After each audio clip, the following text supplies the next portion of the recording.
জুলুম শুধু আমাদের জন্যই হারাম না, আল্লাহর জন্য হারাম। আল্লাহ তাআলা বলেন হাদিসে কুদসিতে, ইয়া ইবাদি, হে আমার বান্দারা, ইন্নী হারামতু যুলমা আলা নাফসি, আমি জুলুমকে আমি আল্লাহ নিজের উপরে হারাম করেছি।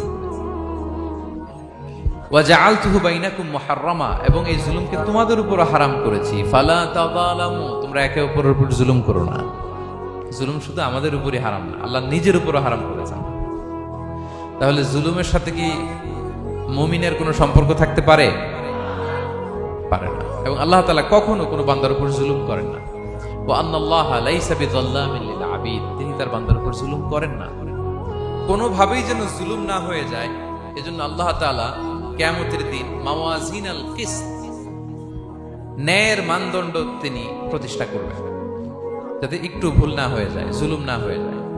আমরা মাঝে মাঝে যে দোকান থেকে বস্তায় বস্তায় চাল নিয়ে আসি না, চাল দেখা যাবে যে 1 মণ চাল হয়তো সামান্য একটু কম হইতে পারে, সামান্য একটু বেশি হইতে পারে, এরকম হয় না? দেখবেন যে দিছে 10 কেজি, বাসায় এসে দেখবেন যে 10 কেজির চেয়ে একটু বেশি, একটু সামান্য বেশি কয়েক গ্রাম, অথবা 10 কেজির চেয়ে সামান্য কয়েক গ্রাম কম, এরকম হয়ে যায় না? মানুষ তো আমরা, কি বলেন? কিন্তু আল্লাহর নিক্তি পাল্লায়, মিজানের পাল্লায় এরকম হবে নাকি? হবে? আল্লাহ বলে না, মাওয়াজিনাল কিসত, ন্যায়ের মানদণ্ড সেটা।